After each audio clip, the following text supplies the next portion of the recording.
Hello and welcome to week 9 in the ARCA Menard series. We are at a short track with a long name that I always forget. It is Kevin Harvick's Kern Raceway.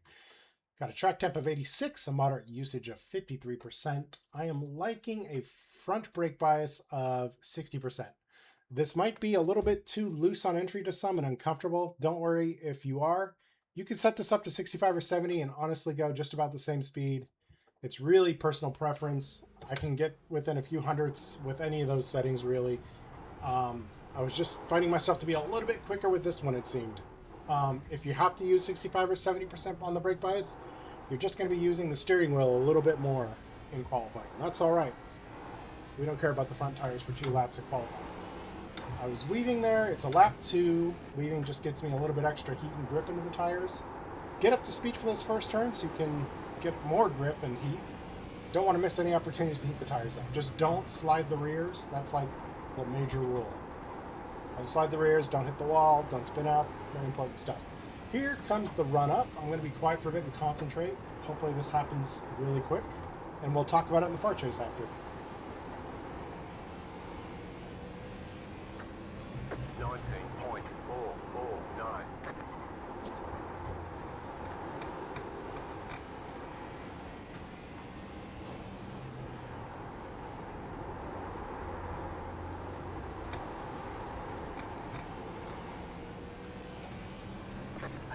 That was pretty good. Not the greatest turn 1. I could probably show you another lap for that turn 1 as well.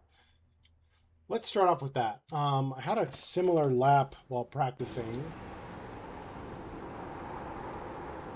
Let's see, I did a long run, passed a long run, and then I had this lap.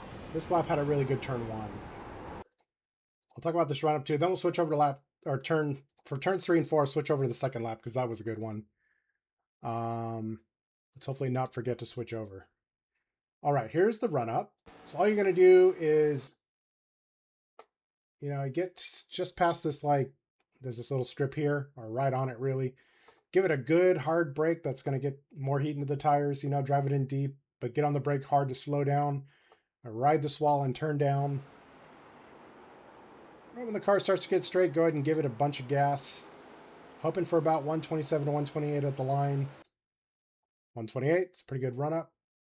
Now I'm going to go to the cockpit to talk about this first marker that I kind of use.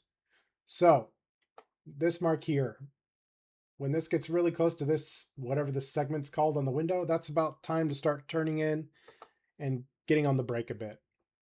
Also, I want to point out, also important, back up a little. So notice how this wall kind of bows out. You want to stay as tight to it as you can so you can get the best angle into turn 1. I see a lot of people when I've been watching these, just old races, they're like down here, down here. The angle is so much worse. As close as you can get to this wall, the better angle you can get, the faster you can go into turn 1.